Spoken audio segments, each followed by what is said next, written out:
नमस्कार साथियों, स्वागत है आप सभी का अभिनव करियर एकेडमी के यूट्यूब चैनल पर। आप सभी का अभिनंदन है। और साथ ही साथ आपने पहली जो वीडियो देखी, जो सूचना वीडियो थी, और उसमें 40% का खेल था, उसके बारे में आपने जान लिया। और सीईटी क्या है इसके बारे में आपने जान लिया, और खूब सारी अपने बातें की थी उसमें। और उसमें ये भी बताया था कि अपना जो सिलेबस है वो यानी सब्जेक्ट के हिसाब से शुरू कर दिया जाएगा। तो आज से ही अपने शुरू कर रहे हैं। अब अपने पहली क्लास जियोग्राफी की अपने चलेगी, और उसमें जो सीईटी 12th लेवल है और सीईटी ग्रेजुएशन लेवल है, उन दोनों का जो सिलेबस है वो सेम है। और उसमें कठिनाई स्तर होगा वो अलग अलग होगा। वो पेपर जब आएगा तब वो पता चलेगा भी हाँ कितना। और बाकी इसमें कठिनाई स्तर का कोई पैमाना नहीं होता है, वो सेम ही इसमें टॉपिक है, और सेम से ही अपने शब्द यानी कैसे भी उठाए जा सकते हैं। अब जैसे मान लो कि पूछ लिया जाए कि हाँ राजस्थान की गुलाबी नगरी किसे कहते हैं। अब पेपर यानी अब उस जो साइकाचार्य पेपर में उसमें भी आता है, कांस्टेबल में आता है, और इसका कोई लेवल नहीं आता। इसका लेवल चेक करते हैं तो वहाँ चेक करते हैं हिंदी इंग्लिश, वहाँ पर ये चेक होता है। और बाकी जीके में कोई कठिनाई स्तर का चेकअप अपने नहीं कर सकते। तो ऐसे में क्या कि टॉपिक जो कंबाइंड चलेंगे आपके जो 12th लेवल के हैं, और जो इसमें ग्रेजुएशन लेवल के टॉपिक है वो सारी कंबाइंड चलेंगे। और साथ ही साथ कोई हो सकता है कि इसमें एक दो टॉपिक ऐसे हैं जो उसमें जो स्नातक स्तर के है सीईटी उसमें हो, और जो 12th लेवल के उसमें न हो, तो वो आपको सूचना कर देंगे भी ये जो टॉपिक करवाया जा रहा है ये सीईटी 12th लेवल के लिए नहीं है, इसमें शामिल नहीं है, और उसमें शामिल है। और लगभग यानी 99% तक सिलेबस है वो सेम का सेम है, और दोनों की क्लासें सेम चलेगी। और इंग्लिश है तो वो सेम, हिंदी है तो वही सेम, और जियोग्राफी है राजस्थान का जो कंटेंट आएगा वो सारा का सारा इसमें यानी कंबाइंड बैच होगा ये सारा। तो आपको ये ध्यान रहना चाहिए कि इसमें जो 12th लेवल के जो विद्यार्थी है, जैसे सीईटी दे रहे हैं 12th लेवल वाले और ग्रेजुएशन लेवल वाले, उन सभी के लिए यही भूगोल उनके लिए है। 12th लेवल वालों के लिए यही भूगोल है जो आपको ग्रेजुएशन लेवल का वालों के लिए मिलेगी। तो इतना आपको ध्यान में रख करके चलना पड़ेगा। तो आज अपनी पहली क्लास है भूगोल, यानी भारत का भूगोल अपने स्टार्ट करेंगे, और इसके बाद में अपने यानी ये अपने 5-4 क्लासें लग जाएंगे, उसके बाद राजस्थान की भूगोल है वो भी स्टार्ट कर देंगे साथ ही साथ है। और हिंदी भी अपने चल रही है साथ साथ में, उनको आप बराबर में करते रहिए। और संधि की काफ़ी क्लासें हो चुकी है, और उपसर्ग की काफ़ी क्लासें हो चुकी है। इसके बाद में जो नेक्स्ट क्लासें आएगी वो प्रत्येक आएगी, फिर संज्ञा सर्वनाम समास वगैरह सब कुछ लेके आएंगे। और यानी बराबर आप चलते रहिए, और लगभग आप मान के चलिए कि 1-1.5 महीने में अपने लगभग 70-80% सिलेबस है वो यानी खींच लेंगे। तो ऐसे में आप बराबर चलोगे और साथ साथ में पढ़ते रहोगे, साथ साथ में नोट डाउन करोगे, तो ये आपका यानी सिलेक्शन के नज़दीक जाओगे। नहीं तो आप खाली वीडियो देख लिया आपने और प्रश्नोत्तर कर लिए कहीं और कहीं से कर लिए, अब थोड़े दिन रह गए प्रश्नोत्तर कर लेते हैं, विस्तार से पढ़ा नहीं जाएगा। तो ये सारी गारंटी है ना, ये अपने पर छोड़ दो प्लेटफॉर्म पर, यानी आपको पढ़ाया जाएगा। पहले तो जब तक आप यानी पूरा टाइम दोगे, तो जैसे मान लो कि आप ये पढ़ा दिया मैंने, और उसके बाद में आपको प्रश्नोत्तर मिलेंगे इसी लेसन यानी इसी टॉपिक के। जब ये प्रश्नोत्तर मिल जाएंगे तो इससे बाहर कुछ नहीं आने वाला है, ये ध्यान में रखो आप। मैंने इसके लिए आपको तैयार करने के लिए, इस जो मैटर को तैयार करने के लिए काफ़ी मैंने यानी मेहनत की है। इस मेहनत के पीछे आपको मैं बता देता हूँ कि देखो, ये देखो यहाँ से स्टार्ट है, इतनी मैंने पीपीटी यानी बनाई है, इसकी तैयार की है, यानी काफ़ी क्लासें एक टॉपिक पर। ये टॉपिक अपना कौन सा है, यानी स्थिति विस्तार और अवस्थिति। इस टॉपिक पर अपने मैंने बहुत सारे यानी ऐसे यानी पीपीटी तैयार करके, और यानी जो आंकड़े और जो जितनी भी मूल चीज़ें हैं वो मैं लेके आया हूँ, और सारी मैप के माध्यम से समझाई गई, सारी की सारी मैप के माध्यम से समझाई गई है। और ये सारी यानी जो आपका एक टॉपिक है, अभी तक तो प्रश्नोत्तर आए नहीं है, और इससे बाहर क्या आएगा, इससे बाहर कुछ नहीं आ सकता। और इससे बाहर आएगा तो फिर यानी हो सकता है कि अपनी किताब में ही नहीं हो कैसे, तो ऐसा बाहर कुछ नहीं आएगा यहाँ पर। अब देखो यहाँ तक इतनी पीपीटी यानी लगभग यानी 50 स्लाइड है इसकी, और 50 यानी 48 स्लाइड ये होगी, और उसके बाद में आपकी लगभग यानी 50 स्लाइडों के जो प्लस 50 स्लाइडों के आसपास यानी आपके प्रश्न उत्तर आ जाएंगे इसी टॉपिक के। और ऐसे ही अपने भौतिक प्रदेश करेंगे, उसमें भौतिक प्रदेश में लगभग यानी 100 के आसपास पहुंच जाएगी। और इससे बाहर आने का यानी मैं आपको गारंटी देता हूँ कि इससे बाहर यानी 99% गारंटी देता हूँ, इससे बाहर आने की कोई संभावना नहीं है। और इसके साथ में आपको सोर्स मैं बता देता हूं कि ये सोर्स यानी कहां से है। इन किताबों के बारे में बता देता हूं कि आपको किताबें, ये जो प्रश्न ये मैटर जो उठाया गया है ये कहां से उठाया गया है। इन किताबों के बारे में आपको मैं, ये देखो ये आपको दिखाई दे रही होगी, कक्षा 9th की किताब है ये, समकालीन भारत भूगोल के लिए। और ये इसमें से मैटर मैंने निकाल करके आपके सामने प्रोवाइड करवाया है। इसमें से छांट करके, सारा नहीं है, कॉपी करेंगे तो फिर ज़्यादा हो जाएगा। इसका मतलब अपने इसे जो मिलता जुलता है उसमें से यानी जो उसको अलग कर दिया, और जो नहीं है वो उसमें से शामिल कर दिया पीपीटी में अपने, और बाकी इसमें से जो मैटर हो गया। उसके बाद में आपकी यानी जो 11वीं क्लास की जो पुरानी किताब है, यानी आज से अपने 4-5 साल पहले चलती थी, इस किताब में बहुत अच्छा मैटर दिया गया है। ये बहुत सारी यानी अब तो दुकानों पर मिलती नहीं है, और अभी हर एक विद्यार्थी के पास में अवेलेबल नहीं है। तो ऐसी किताब यानी ये पूरी किताब है। इसमें से आपको जो अपने टॉपिक है, जो अपने सिलेबस में टॉपिक है, इस टॉपिक में से पूरी किताब में से आपको बताया गया है। और साथ ही साथ एनसीईआरटी, अभी वर्तमान में जो एनसीईआरटी चल रही है, वर्तमान में एनसीईआरटी जो स्कूलों में चल रही है, इसमें से इतना अच्छा मैटर दिया गया है कि इससे प्रश्न आने यानी ये यूपीएससी तक यानी इसमें बच्चे पढ़ते हैं, और अपने जो पढ़ेंगे तो अपना कौन सा पेपर इसमें यानी रह नहीं पाएगा। यानी प्रश्न इसमें से लगभग यानी सारे प्रश्न इसमें पढ़ेंगे, तो कोई प्रश्न ऐसा नहीं होगा कि आपसे ये छूट जाए। तो ये प्रश्न ये देख लो आप, अच्छे तरीके से दिखाई दे रहे होंगे, 11वीं क्लास की है, ठीक है। और भारत भौतिक पर्यावरण, ये इसमें से अपने, और फिर भी अगर मान लो कि बच जाए तो ये मूल किताब जो है इसमें से यानी ये गाइड के तौर पर भी यूज करते हैं, और ये यूपीएससी की तैयारी करने वाले बच्चे हैं वो इन लगभग इसमें से खरीदते हैं। और ये महेश वर्णवाल की भूगोल है इसमें से, और इसमें से सारा यानी मैटर अपने को तैयार किया है मैंने। और ऐसे ही आपको मैंने पूरा मैटर तैयार करके मैं सारा का सारा प्रोवाइड करवाऊंगा, आपका सारे टॉपिक क्लियर करवाऊंगा, और इसमें से एक भी पर्सन यानी बाहर जाने की कोई संभावना नहीं है। इतनी मैं ये प्रयास करता हूँ पूरा, और इसके साथ में अगर इतना प्रयास करूंगा तो आप भी मान के चलो कि ये साथ साथ में इतना जो मैटर आपको उपलब्ध करवाए जा रहे हैं, साथ साथ में नोट डाउन करते जाओ, और साथ ही साथ आपको रिपीट भी, आपको रिवीजन भी करते जाओ। तो अब अपने चलते हैं भारत का भूगोल, शुरू करते हैं इसको। तो आज अपने क्या करेंगे, 50 जो 48 स्लाइडें वो आज तो पूरा नहीं कर पाएंगे, परंतु 2 दिन में इसको पूरा कर लेंगे। तो साथ ही साथ अपने थोड़े इसमें जितना होता है उतना कर लेते हैं, ठीक है। तो अब अपने बात करेंगे भारत के भूगोल के बारे में। अब आ जाओ अपने भारत के भूगोल के बारे में। तो भारत का भूगोल यानी अपने बात करेंगे भारत के भूगोल के बारे में। जो टॉपिक आपके सिलेबस में दिया गया उन्हीं टॉपिक के हिसाब से अपने चलेंगे यहाँ पर, और टॉपिक के हिसाब से चलते हुए अपने सिलेबस को कंप्लीट करेंगे। तो स्थिति के बारे में पूछ लिया जाए तो भारत के भूगोल यानी भारत के भूगोल में स्थिति, भारत की स्थिति कहाँ पर है। भारत एक विशाल देश है, यह उत्तरी गोलार्ध में यानी उत्तरी पूर्वी गोलार्ध में, यहाँ पर लिखो आप उत्तरी पूर्वी गोलार्ध में ये अवस्थित है, ठीक है ना। उत्तरी पूर्वी गोलार्ध में देखेंगे, उत्तरी पूर्वी गोलार्ध जो है वो कैसे है, कहां पर है, ठीक है। इसका मुख्य अक्षांश यानी मुख्य भाग जो है 8 डिग्री 4 मिनट उत्तर से लेकर के 37 डिग्री 6 मिनट उत्तर अक्षांश है। दोनों अक्षांश वाले यानी उत्तर में ही है। अब कैसे, जैसे मान लो कि ये अपने पास पृथ्वी है, ठीक है, और इस पृथ्वी में ये क्या है, उत्तरी गोलार्ध। ये कौन सा गोलार्ध है, उत्तरी गोलार्ध। ये अपने पास है 0 डिग्री देशांतर, और अपना इंडिया यहाँ पर है, ठीक है। और इंडिया यहाँ पर है, तो इसका मतलब ये उत्तरी गोलार्ध में आएगा कि नहीं आएगा, बिल्कुल आएगा, ठीक है। और उत्तरी गोलार्ध में ये ना 8 डिग्री यहाँ से, यानी ये 0 डिग्री है, ये 0 डिग्री भूमध्य रेखा है, इससे ऊपर यानी 8 डिग्री यहाँ पर आ जाएगा, ठीक है। 8 डिग्री से स्टार्ट होकर के ऊपर चलेंगे तो ऊपर बढ़ता जाएगा, मान इसका 90 तक आ जाएगा। यहाँ पर मान कितने तक आ जाएगा, 90 तक आ जाएगा। तो ये 37 डिग्री 6 है यहाँ पर, ठीक है। इनके बीच में यानी भारत जो स्थित है, ठीक है।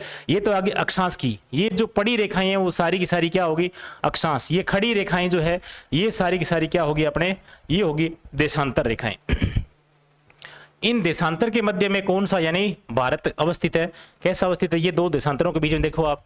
यानी देशांतर के बारे में बात करें तो 68 डिग्री 7 से लेकर के ये पूर्व, अब देखो इधर वाला ये अपने मध्य रेखा है, इधर वाला सिस्टम जो जितना भी ये सारा का सारा ये क्या है, ये पश्चिमी है, और ये वाला क्या है, पूर्वी है। तो भारत किस तरफ है, पूर्व की तरफ है। और नीचे वाले और ऊपर वाले में गोलार्ध में बात करें तो ऊपर वाला क्या है, उत्तरी गोलार्ध है।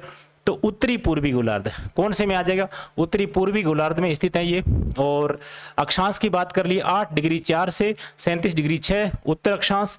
उसके बाद अपने बात करें देशांतर में तो 68 डिग्री 7 से लेकर के ये देशांतर मुख्य रूप से यानी प्रश्न हर एक एग्जाम में पूछा जाता है ऐसे, यानी ये दे करके इनमें से कौन सा कथन असत्य है, कौन सा कथन इसमें सत्य, ऐसे दे करके ये सेम डिग्री पूछ करके आपसे प्रश्न किया जाता है। तो ऐसे में यानी 97 डिग्री 25 तक ये पूर्व यानी देशांतर तक फैला हुआ है। तो इतनी बात आपको समझ में आ गई होगी। इसका विस्तार के बारे में, विस्तार है यहाँ, ठीक है। तो उत्तर में और ये पूर्व में, विस्तार इतना ही आएगा, ध्यान रखना। ऐसा विस्तार में आपको पूर्व पश्चिम ये लगा करके, उत्तर दक्षिण ऐसे लगा करके पूछा जा सकता है, तो ऐसे में गलत हो सकता है, ये आपको ध्यान रखना है। उत्तर वाला सिस्टम दोनों में उत्तर लगेगा और इसमें दोनों में क्या लगेगा, पूर्व लगेगा। और ये 68 डिग्री 7 से लेकर के 68 डिग्री 7 मिनट से लेकर के और ये 97 डिग्री 25 मिनट पूर्व देशांतर तक फैला हुआ है। इतनी बात आपको समझ में आ गई होगी। अब कर्क रेखा की बात करते हैं। कर्क रेखा जो इसमें है, इसमें 3 रेखाएं हैं मुख्यतः, बाकी तो बहुत सारी यानी रेखाएं हैं, मुख्यतः यानी इसमें 3 रेखाएं। एक तो इसमें कर्क रेखा, एक तो ये भूमध्य रेखा, उसके बाद में कर्क रेखा, और ये है मकर रेखा। ये दोनों ही 23.5 डिग्री पर है, ये दोनों ही क्या है 23.5 डिग्री पर है, और ये 0 डिग्री मान लो, ठीक है, ये 0 डिग्री हो गया। तो ये ऊपर वाली रेखा कर्क रेखा और मकर रेखा, सूर्य का सीधा चमकना इन 2 रेखाओं के मध्य होता है। सूर्य का सीधा चमकना, सूर्य की जो किरणें हैं वो सीधी पड़ती है, वो इन 2 रेखाओं के मध्य पड़ती है, और बाकी जो क्षेत्र बचेगा पृथ्वी का, उस पर सूर्य की जो किरणें हैं वो तिरछी पड़ेगी। तिरछी का मतलब ये है कि उसमें 90 डिग्री का कोण नहीं बनेगा, और बाकी सूर्य यानी किरणें पड़ेगी, कोई दिक्कत नहीं। पृथ्वी जब घूमती है थोड़ी सी, मतलब अपने अक्ष पर, मतलब 23.5 डिग्री झुकी हुई है, ऐसे अपने अक्ष पर झुकी हुई है, उस झुकाव की वजह से यानी जो ध्रुव पर यानी जो अपने प्रकाश पहुंचता है, या दक्षिणी ध्रुव पर प्रकाश पहुंचता है, तो उसके हिसाब से वो पहुंचेगा, रोटेट करेगी, तब वो उसका जो प्रकाश है वो यानी 6 महीने रात और 6 महीने दिन की, उसमें भी आगे अगर मैटर आएगा तो उसमें बात करेंगे अपने, ठीक है, वो कैसे होता है। तो अब अपने बात चलते हैं कर्क रेखा पर। कर्क रेखा पर बात करते हैं। कर्क रेखा 23.5 डिग्री उत्तर में यानी देश को लगभग 2 बराबर भागों में बांटती है। कितने भागों में बांट रही है, 2 बराबर भागों में बांटती है, और ये 8 देशों यानी 8 राज्यों से गुजरती है। कितने राज्यों से गुजरती है, ये 8 राज्यों से गुजरती है। ये ध्यान रखना भी, ये कितने राज्यों से गुजर रही है, 8 राज्यों से गुजर रही है।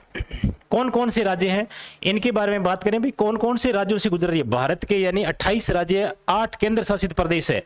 28 राज्य, 8 केंद्र शासित प्रदेशों में से कौन कौन से राज्यों में से यानी कर्क रेखा गुजर रही है। कर्क रेखा ये इंडिया है, ये देखो ये इंडिया मान लो, ठीक है, ऐसे मैंने नक्शा बना दिया है, और उसमें ये इंडिया से यहाँ से ये गुजर रही है, ये कर्क रेखा गुजर रही है, तो ये अंदर से यहाँ से निकलेगी 23.5 डिग्री, यहाँ से स्टार्ट होता है अपने 8 डिग्री से इंडिया, और यह 23.5 डिग्री बीचों बीच भारत को 2 भागों में बांटते हुए, और ये 8 राज्यों से गुजरेगी। 8 राज्य कौन कौन से आगे अपने बात करेंगे। इसमें 8 राज्य, गुजरात है पहला, तो दूसरा इसमें आएगा राजस्थान, तीसरा इसमें आएगा मध्य प्रदेश। ये क्रम से ध्यान रखना, अपने ट्रिक बिना जो थोड़ी सी ट्रिक है वो भी बनाइए, आपको मैं बता दूंगा, ये नीचे लिखी हुई है। गुजरात, फिर राजस्थान, फिर मध्य प्रदेश, फिर आता है छत्तीसगढ़, फिर आता है झारखंड, और उसके बाद आता है पश्चिम बंगाल, उसके बाद में आता है त्रिपुरा, इसके बाद में आता है मिजोरम, ठीक है। तो इनको याद करने के लिए जो अंग्रेजी जो अक्षर हैं उनकी वर्णमाला के हिसाब से अपने बात करते हैं। इसमें लिखा हुआ है GRM यानी गरम बना लो इसको, क्या बना लो इसको, गरम। उसके बाद में C लगा दो, गरम C JPTM, गरम C JPTM। इसको 1-2 बार रिपीट करोगे तो अपने आप ही याद हो जाएगी। गरम C यानी गरम C JPTM। अब अपने चलते हैं, ये याद करने का तरीका कैसे है, इसको याद करेंगे तो अपने यहाँ पर बता दूंगा मैं, ठीक है। मुख्य भूभाग के दक्षिण पूर्व में अंडमान निकोबार, ठीक है अभी। मुख्य भूभाग के दक्षिण पूर्व में, कौन से पूर्व में, दक्षिण पूर्व में, ये देखो ये है उत्तर, ठीक है, और ये है दक्षिण, और ये है पूर्व, और ये है पश्चिम, ठीक है। अब बताओ इसमें अंडमान निकोबार यहाँ है, इसकी स्थिति कहाँ पर है, ये लो अंडमान निकोबार की स्थिति है।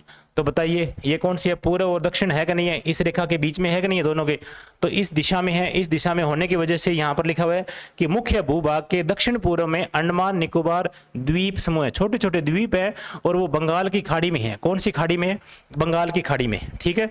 ये देखो ये बंगाल की खाड़ी है, ये पूरी की पूरी यहाँ से लेकर के ये देखो ये बंगाल की खाड़ी है, समझ में आई। तो ये बंगाल की खाड़ी है, और ये इसके जो जस्ट नीचे वाला महासागर है वो है हिंद महासागर, ये है अरब महासागर अरब सागर, महासागर नहीं है, अरब सागर है ये अरब सागर, ये देखो यहाँ पर लिखा हुआ अरब सागर, और ये यहाँ पर लिखा हुआ बंगाल की खाड़ी, इतनी बात आपको समझ में आएगी कि बंगाल की खाड़ी और ये दोनों हिस्से जो है बंगाल की खाड़ी और अरब सागर, ये दोनों हिस्से अरब सागर के ही भाग है, अरब सागर के ही भाग है। इनको अलग करने वाला प्रायद्वीपीय भाग है, ये देखो प्रायद्वीपीय यानी जो भाग है अपने इंडिया का, ये प्रायद्वीपीय भाग इन दोनों यानी क्या करता है, इनको अलग करने की कोशिश कर रही है। इसका मतलब ये है कि हिंद महासागर है, ये पूरा महासागर था, अगर ये नहीं होता तो महासागर में काउंट होता। अब ये दोनों ये है, इसका मतलब ये खाड़ी का रूप ले लिया इसने और इसने सागर का रूप, ये भी एक खाड़ी की तरह ही है, परंतु यहाँ पर ये सागर का नाम दिया अरेबियन कंट्री होने की वजह से, ठीक है। और बाकी खाड़ी और जो जल संधि है या फिर खाड़ी है उसमें अपने अंतर जो है ना कैसे होता है, ये अपने आगे बात करेंगे अगली वीडियो में, ठीक, अगली स्लाइड में। तो ऐसे में अपने बात कर रहे थे कि दक्षिणी पश्चिमी में लक्षद्वीप द्वीप समूह है, लक्षद्वीप द्वीप समूह ये अरब सागर में है। किस में है ये? अरब सागर में। ये देखो ये अरब सागर में है, कौन से? लक्षद्वीप और द्वीप समूह। ये देखो लक्षद्वीप, ये है अपने मालदीव, ठीक है, मालदीव। और ये अपने पास नहीं, मालदीव ये है इसमें, और ये है अपने पास है मिनिकोय छोटा सा द्वीप है, ये लक्षद्वीप का ही भाग है। ये लक्षद्वीप के द्वीप समूह छोटे छोटे, ठीक है। तो ऐसे में आप ये देखो दोबारा,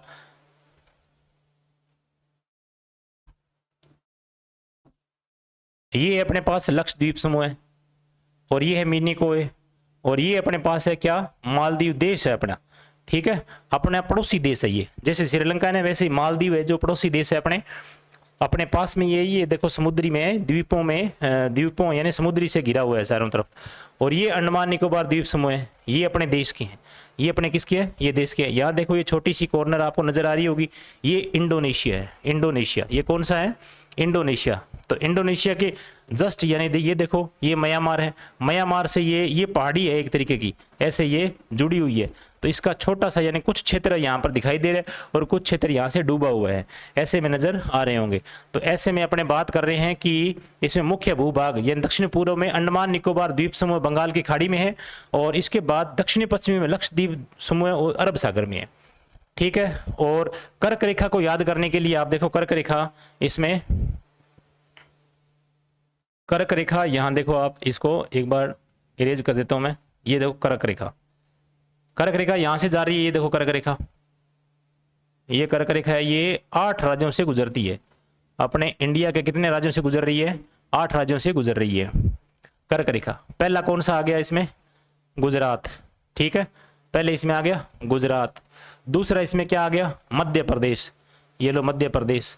और तीसरा इसमें क्या आ गया? राजस्थान आएगा पहले, दूसरे में क्या आएगा? राजस्थान।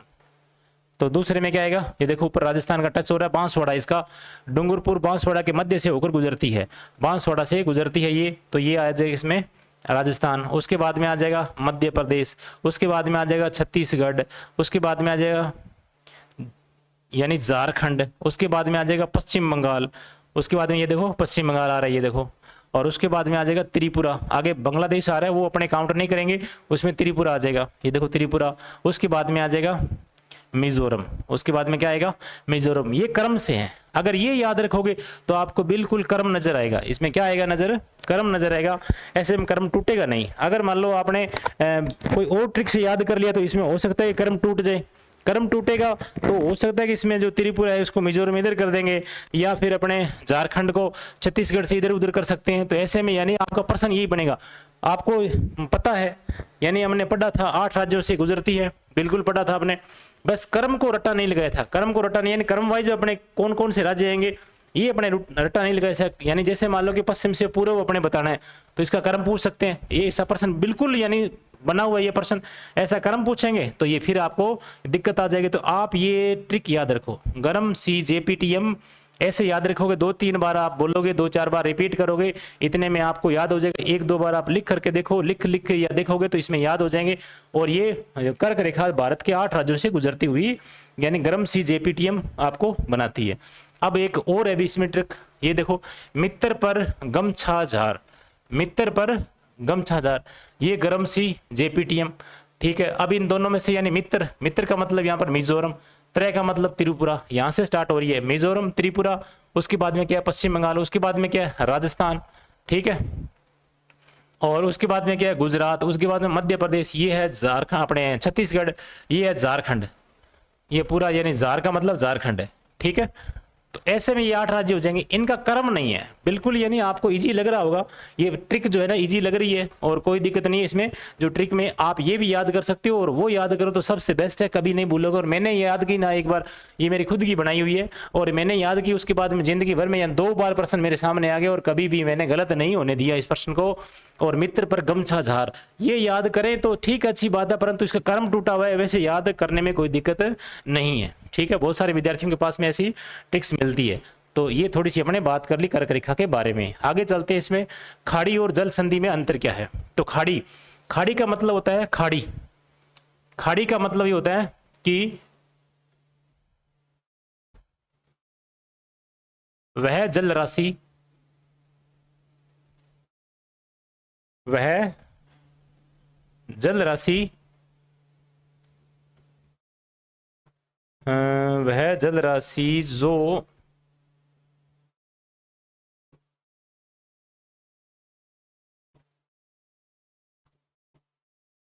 तीनों ओर से, स्थल से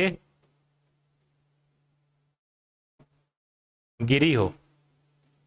ठीक है, उसे अपने क्या बोलेंगे, उसे अपने क्या बोलेंगे, स्थल से गिरी होनी चाहिए, तीनों ओर से क्या होनी चाहिए, स्थल से गिरी होनी चाहिए। देखो ये स्थल है कि नहीं है, ये देखो ये क्षेत्र अपने पास है, ये आ गया, ये क्षेत्र, ये क्षेत्र अपने पास आ गया। ये देखो तीनों ओर से जल है कि नहीं है, ये लो, ये लो, ऐसे में ये देखो यहां तक आ गई। ठीक है, अब ये मतलब क्या है इसमें ये बंगाल क्षेत्र, ये पश्चिम बंगाल है। ठीक है, और ये बांग्लादेश है, ये रीजन यानी बड़ा क्षेत्र है, ये बड़ा क्षेत्र बंगाल का है। ठीक है, तो यहां पर ये बंगाल है कौन सा पश्चिम बंगाल नाम दे दिया इसका, क्योंकि पश्चिमी क्षेत्र में ये पश्चिमी क्षेत्र को नाम देने की वजह से ये लगभग बंगाल का क्षेत्र, ये पश्चिम बंगाल आ गया, ये बांग्लादेश आ गया, पहले इसको बंगाल ही कहते थे पूरे क्षेत्र को।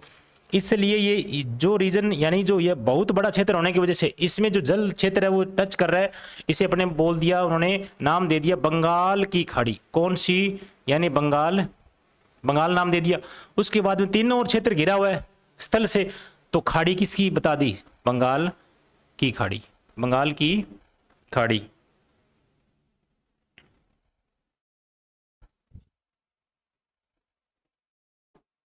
इसका नाम पड़ा फिर बंगाल की खाड़ी, तीनों ओर क्षेत्र से यानी स्थल से घिरा हुआ है।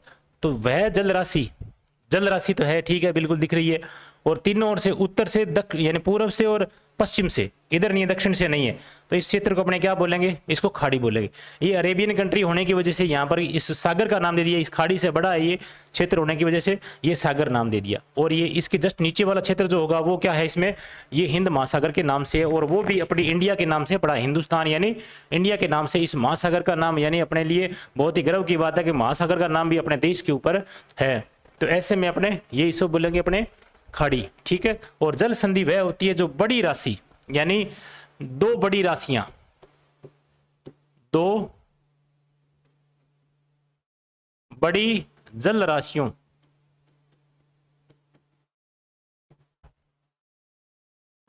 का जल, यानी दो बड़ी जल राशियों का मिलन स्थल,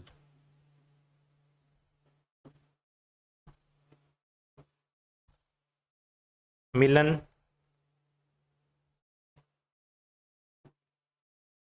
स्थल क्या कहलाएगा, ये कहलाएगा जल संधि। अब बताओ यहाँ बंगाल की खाड़ी है कि नहीं है, बड़ी जल राशि है, बिल्कुल है। और उसके बाद में यहाँ पर हिंद महासागर का जल है कि नहीं है, नीचे देखो ये हिंद महासागर का, ये तो अरेबियन कंट्री यानी अरब सागर आ गया, ये है अरब सागर, ये अरब सागर। और इसके बाद यहाँ हिंद महासागर का जल, हिंद महासागर का यहाँ देखो, यहाँ ये बंगाल की खाड़ी का जल और ये हिंद महासागर का जल, ये आपस में मिल रही है। तो ये दो जल राशि आपस में मिल रही है, तो यहाँ पर जल संधि हो रही है। क्या हो रही है, यहाँ पर जल संधि हो रही है। तो ध्यान रखोगे आप, दो बड़ी राशियों का जल आपस में मिलता है तो वहां अपने क्या बोलेंगे, वहां बोलेंगे जल संधि। क्या बोलेंगे अपने, जल संधि बोलेंगे।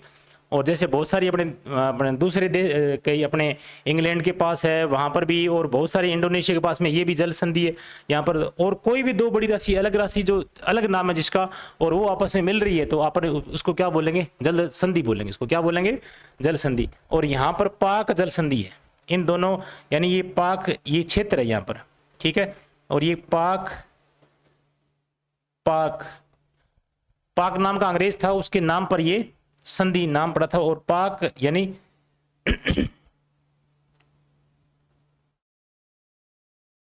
जल संधि यहां पर माना गया इसको, ठीक है, ठीक है। इधर मन्नार की खाड़ी है, यहाँ पर क्या है, मन्नार की खाड़ी। आगे अपने बात करेंगे इसमें, मन्नार की आगे मानचित्र में दिया गया है इसमें सारा कुछ। चलो अभी आगे अपने बात करते हैं। नेक्स्ट अपने उत्तर ऊपर लिखा है कि भारत उत्तरी पूर्वी गोलार्ध में स्थित है। किस में स्थित है? भारत उत्तरी पूर्वी गोलार्ध में स्थित है।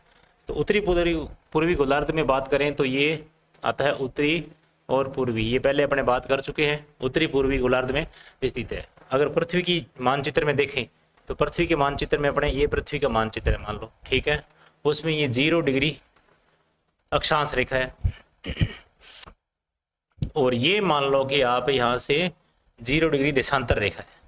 ये 0 डिग्री अक्षांश रेखा, जो पड़ी रेखा होगी वो सारी की सारी अक्षांश रेखाएं होगी, और जो खड़ी रेखा है वो सारी की सारी क्या है, यानी देशांतर रेखा है। ये ग्लोब पर इस तरीके से रेखा होगी। और ऐसे में भारत जो है, भारत का जो मानचित्र है वो यहाँ पर अपने को नजर आता है। तो ये देखो इंडिया, इंडिया की लोकेशन यहाँ पर है, इंडिया की लोकेशन यहाँ पर है, और यहाँ होने की वजह से यानी भारत जो है, अब ऊपर वाला सिस्टम ये मान लो, ये ऊपर वाला इस लाइन से ऊपर का जो एरिया है वो किस में माना जाएगा? उत्तरी गोलार्ध में माना जाएगा। किस में माना जाएगा वो? उत्तरी गोलार्ध में। और ये जो 0 डिग्री देशांतर है इसके इधर वाला एरिया है वो वो क्या माना जाएगा? वो माना जाएगा पूर्वी गोलार्ध। तो ये पूर्वी और ये पश्चिमी गोलार्ध, ये उत्तरी और ये दक्षिणी गोलार्ध। पृथ्वी के मानचित्र को अपने 4 भागों में बांट कर कैसे बात करेंगे तो इसमें इंडिया यहाँ पर स्थित है। इंडिया यहाँ पर स्थित होने की वजह से ये कौन सा गोलार्ध है, ये कौन से वाला गोलार्ध है? ये अपने गोलार्ध मानेंगे इसको, यानी उत्तरी पूर्वी गोलार्ध। कौन सा है ये?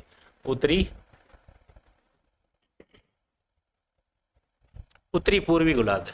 तो इंडिया की स्थिति जो है उत्तरी पूर्वी गोलार्ध, या पूरी पृथ्वी के मामले में अपने बात करें तो इंडिया की स्थिति उत्तरी पूर्वी गोलार्ध में स्थित है। ये आपको ध्यान में होना चाहिए। तो ऐसा प्रश्न यानी 12th लेवल का जो CET है उसमें प्रश्न पूछा जा सकता है, उत्तरी पूर्वी, उत्तरी दक्षिणी, उत्तरी पश्चिमी ऐसे देकर के, या दक्षिणी पश्चिमी ऐसे देकर के उनसे पूछा जा सकता है।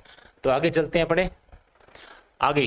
क्या आप जानते हैं कि भारतीय संघ राज्य का सबसे दक्षिणतम बिंदु, एक ध्यान रखिए, जो अपने ये बात कर रहे हैं सारी की सारी यानी इनमें से NCERT है जो अपनी किताबें हैं उनमें से उठाया जा रहा है, और एक एक प्रश्न यानी लगभग सारा प्रश्न आपके सामने आ जाएंगे, सारे प्रश्न सामने आएंगे। ऐसे नहीं है कि कहीं से बीच में से कोई आ रहे प्रश्न वो छूट जाएंगे, ऐसे नहीं है। तो भारतीय संघ राज्य का सबसे दक्षिणतम बिंदु या दक्षिणी बिंदु जो इंदिरा पॉइंट के नाम से जाना जाता है, यानी इंदिरा पॉइंट नाम रखा गया इसका, दक्षिणी बिंदु है, वो कितने डिग्री पर है? 6 डिग्री 45 मिनट पर है। कितने डिग्री पर है? 6 मिनट, यानी 6 डिग्री 45 मिनट पर स्थित है ये बिंदु। और ये अंडमान निकोबार का लास्ट बिंदु, जो अंडमान निकोबार समूह है, निकोबार द्वीप समूह है, इसमें ये लास्ट है, यानी 6.45 मिनट, 6 डिग्री 45 मिनट पर ये स्थित है ये बिंदु। ये सुनामी यानी जब 2004 में सुनामी आई थी तब ये यानी इसमें जलमग्न हो गया था, यानी डूब गया था। तो ये ध्यान रखने वाली बात है। ये थोड़ा सा प्रश्न कभी भी पूछा जा सकता है। पहले इसका नाम यानी इंदिरा पॉइंट का पहले इसका नाम क्या था? पिग्मेलियन पॉइंट था। क्या नाम था? पिग्मेलियन पॉइंट था। ठीक है। भारत के सबसे उत्तरी बिंदु इंदिरा कोल, उत्तरी बिंदु है ना, वो किस नाम से जाना जाता है? इंदिरा कोल के नाम से जाना जाता है। और ये कहां पर पड़ता है? जम्मू कश्मीर, यानी केंद्र शासित प्रदेश है। अब जम्मू कश्मीर जो है ये क्या है? केंद्र शासित प्रदेश। यानी ऊपर वाला जो दोनों इसमें शीर्ष में जो लद्दाख है, और लद्दाख और केंद्र यानी जम्मू कश्मीर, ये दोनों की दोनों क्या बना दिए गए हैं अब? यानी अब केंद्र शासित प्रदेश बना दिए। एक तो लद्दाख और दूसरा इसमें है जम्मू कश्मीर। ठीक है। अब ये राज्य की श्रेणी में नहीं है। भारत का अक्षांशीय विस्तार विषुवत वृत्त से उत्तरी, यानी विषुवत वृत्त, जो विषुवत वृत्त यानी 0 डिग्री अक्षांश रेखा है, इस वृत्त से यानी उत्तरी ध्रुव में, उत्तरी ध्रुव की कोणात्मक दूरी का यानी 1/3 भाग है। ये देखो ये पृथ्वी है, इसकी ये 0 डिग्री है, और विषुवत वृत्त से उत्तरी ध्रुव में, उत्तरी ध्रुव की ओर कोणात्मक की बात करें तो यहाँ पर 90 डिग्री आता है लास्ट, यानी टोटल कितने डिग्री आता है? यहाँ पर 90 डिग्री। यहाँ 0 से स्टार्ट होता है, यहाँ पर 90, और यहाँ 0 से स्टार्ट होता है, यहाँ पर 90। तो अपने भारत जो है वो 30 डिग्री ऐसे, मतलब इसकी डिग्री कितनी है? यानी टोटल यहाँ से लेकर के 30 डिग्री है। तो 30 या 90 यानी 1/3 भाग है इसका, है कि नहीं? 1/3 भाग। क्यों? 90 में अगर 30 का भाग देंगे तो 1/3 आएगा नहीं है, 1/3 हिस्सा इसका। ठीक है, आगे बात करते हैं मिनिकोय। मिनिकोय वह लक्षद्वीप के मध्य 9 डिग्री चैनल है। इसके मध्य का जो जल राशि उसे अपने क्या बोलेंगे, चैनल बोलेंगे। कौन से को, यानी 9 डिग्री। और किसके बीच में है, यानी मिनिकोय और लक्षद्वीप। इसको पढ़ लो, अगर मैप में बताएंगे फिर। मालदीव और मिनिकोय के बीच में 8 डिग्री चैनल है। कौन सा चैनल है, 8 डिग्री चैनल गुजरता है।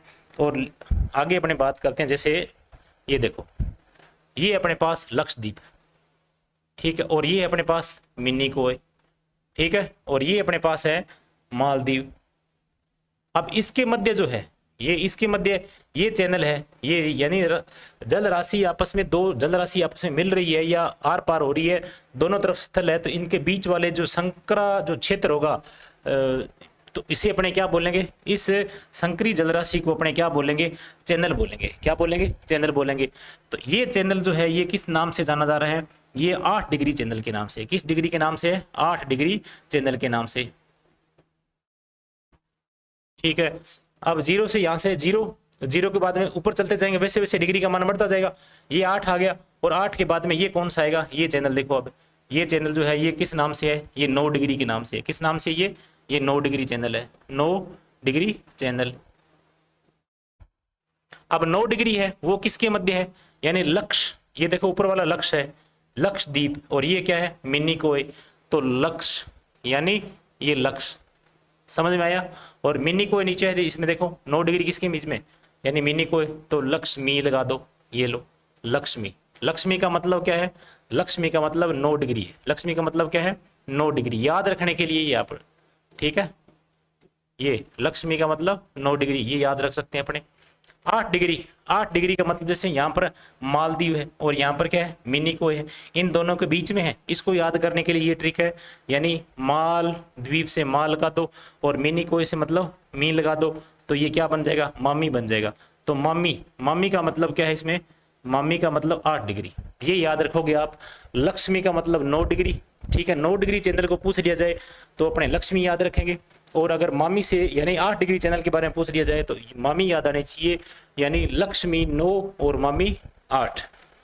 ऐसे में अपने इनके बीच का चैनल है, याद कर सकते हैं, अच्छे तरीके से याद कर सकते हैं, भूलेंगे नहीं। चलो अब अपने बात करते हैं, यानी वापस आ जाओ इसमें।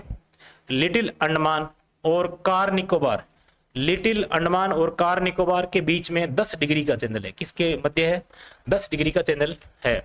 तो अब अपने बात करेंगे, आप चलते हैं कौन से, यानी ये है अपने पास निकोबार, ये अपने पास कौन सा है, निकोबार द्वीप समूह है।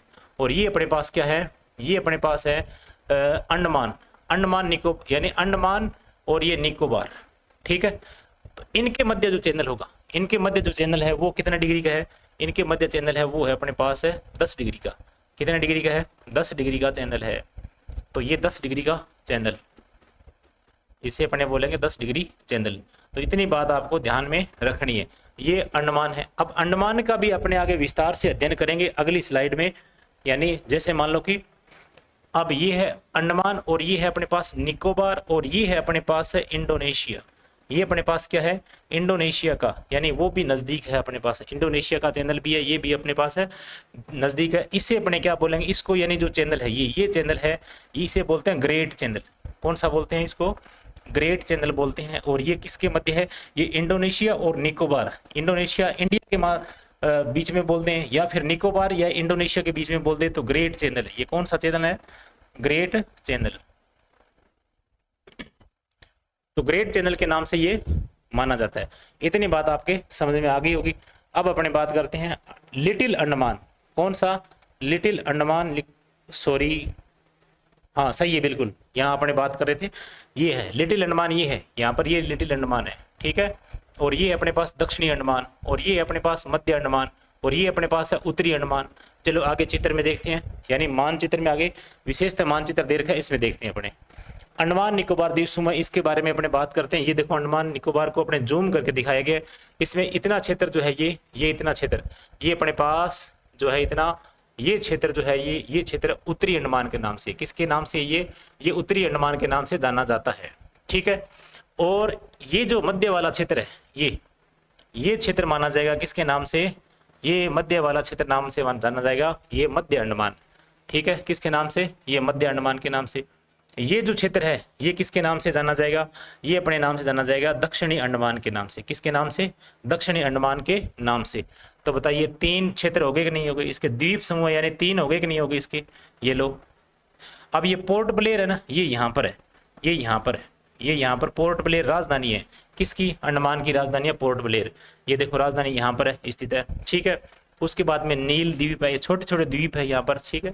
और उसके बाद में कुछ इंपॉर्टेंट द्वीप है उनके बारे में मैं बता दूंगा, और बाकी छोटे द्वीप है उनके बारे में बहुत कम पूछा जाता है। लिटिल अंडमान, लिटिल अंडमान जो है ये बताओ कहाँ पर है?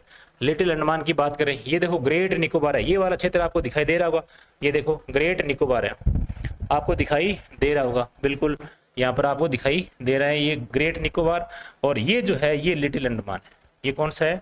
लिटिल अंडमान। इनके बीच में जो एक पास बना हुआ है, इनके बीच में भी क्या बना हुआ है? एक पास बना हुआ, उसको अपने बोलते हैं डंकन पास। डंकन पास ये बहुत इंपॉर्टेंट है। डंकन पास यानी आपको ग्रेजुएशन लेवल के जो पेपर है उसमें पूछा जा सकता है। हो सकता है कि सीईटी वाले न पूछे, परंतु ये जो इसका जो कठिनाई स्तर है ना वो कैसे भी हो सकता है, इसका वाले पैमाना नहीं बना सकते।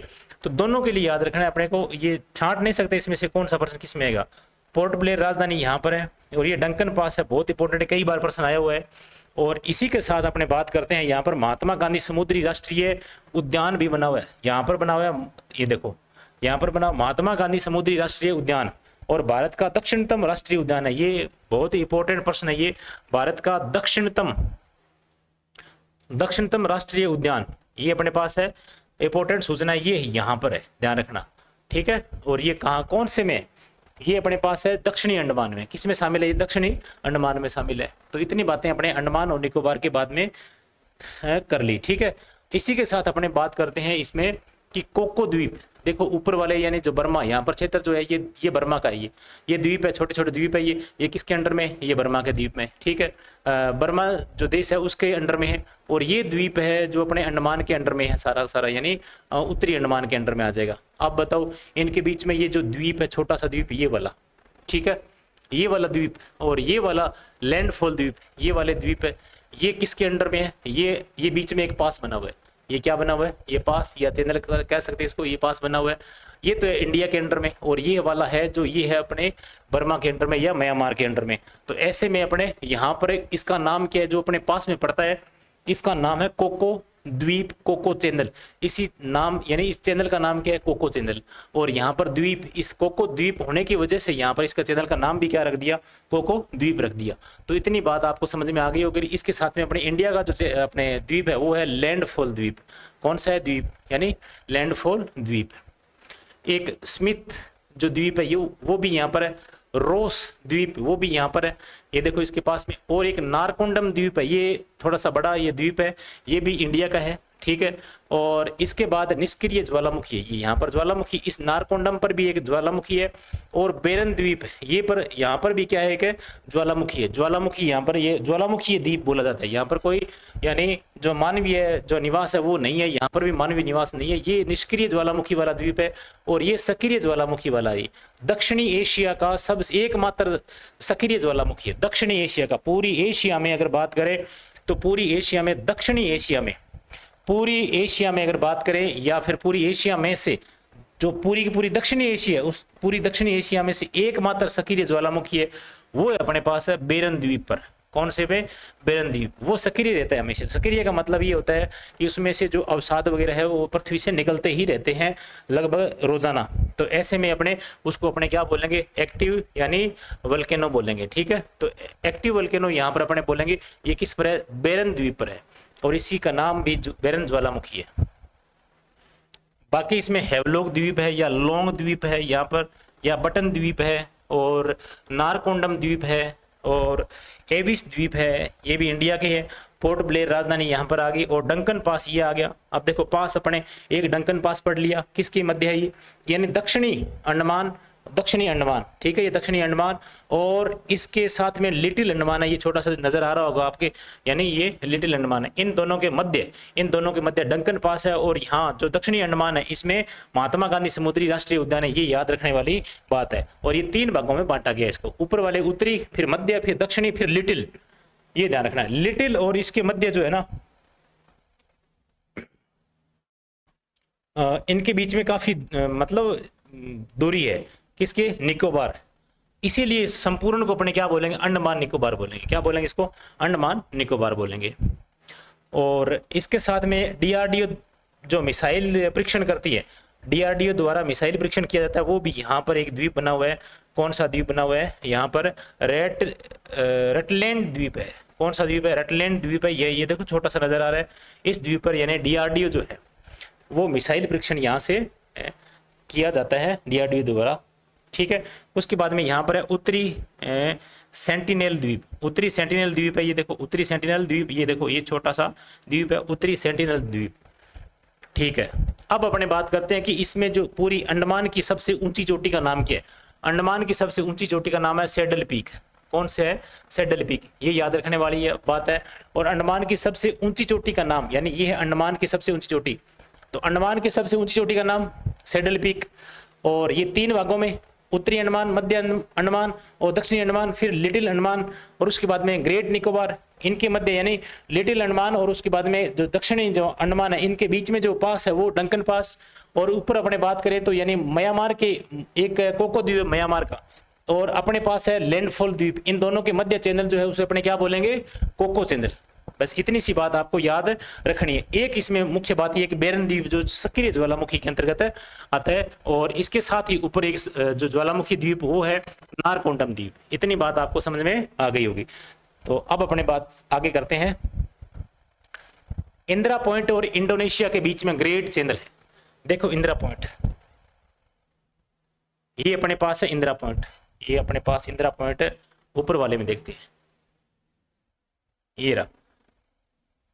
ये जो लास्ट वाला है ना ग्रेट निकोबार का भाग, ये ग्रेट यानी ये निकोबार जो कार निकोबार है ना, ये इसी में लास्ट वाला जो पॉइंट है ना, ये लास्ट वाला द्वीप है, ये किस नाम से जाना जाता है, ये जाना जाता है अपने पास है यानी किसके नाम से, इंदिरा पॉइंट के नाम से। किसके नाम से, इंदिरा पॉइंट।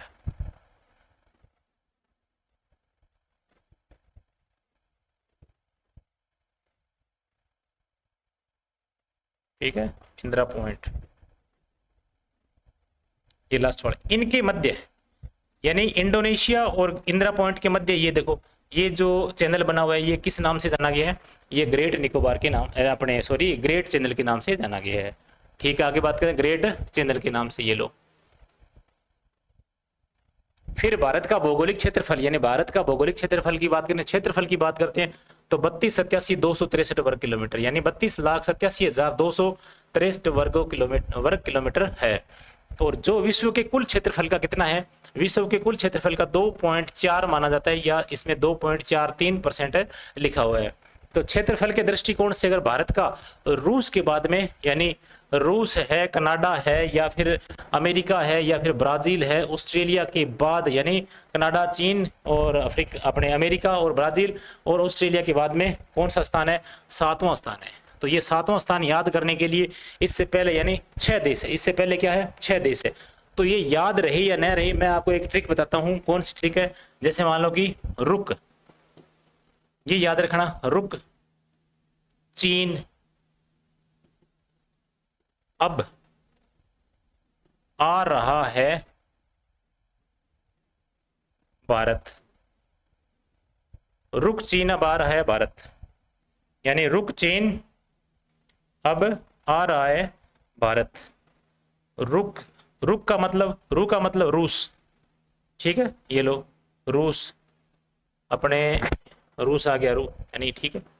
और कै का मतलब कनाडा, और चीन का मतलब चीन आ गया, ठीक है। ए का मतलब अमेरिका, और बै का मतलब ब्राजील, और आ का मतलब ऑस्ट्रेलिया, आ रहा है भारत, ये लो 7वां देश भारत। तो 1 नंबर रूस, 2, 3, 4, 5, 6 और 7, तो 7वां नंबर भारत का आता है क्षेत्रफल की दृष्टि से, यानी भारत का इन देशों के बाद में 7वां स्थान है। चले चलते हैं आगे। जबकि जनसंख्या के मामले में अगर बात करें तो चीन के बाद में दूसरा स्थान आता है। भारत का कितना स्थान आता है, चीन के बाद में दूसरा स्थान आता है, यानी चीन के पास यानी दूसरा स्थान आएगा, जहां विश्व की कुल जनसंख्या का यानी अपने पास कितना है, विश्व की कुल जनसंख्या का यानी 17.5% है, 17.5% है अपने पास है हिस्सा किसका, यानी जनसंख्या का। ठीक है भी। और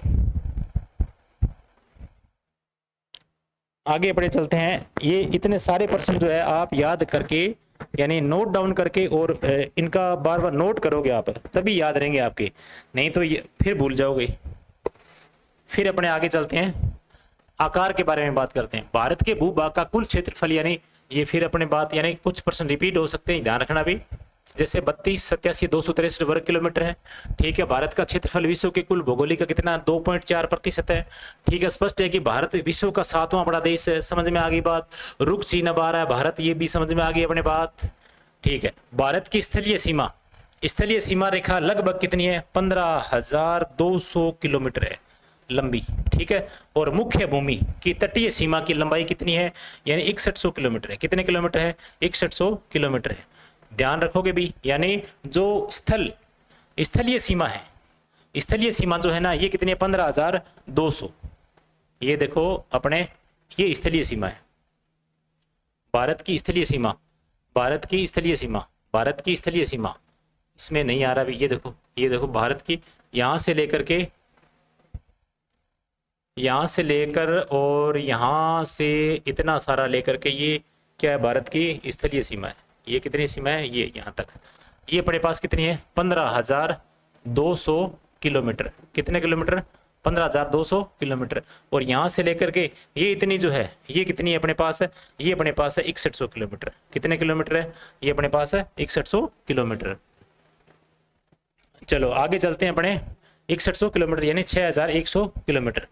समुद्री तट रेखा अंडमान और निकोबार द्वीप समूह सहित अगर बात करें तो इसमें सारे यानी द्वीप, छोटे मोटे द्वीप अगर मिलाकर के बात करें तो 7,516.6 किलोमीटर ये एनसीईआरटी किताब में दिया गया है। तो ये चीजें आपको ध्यान रखनी है, द्वीपों सहित ये लंबाई है टोटल। इस प्रकार यानी भारत की कुल लंबाई हो जाती है 22,716.6 किलोमीटर, 22,716.6 किलोमीटर।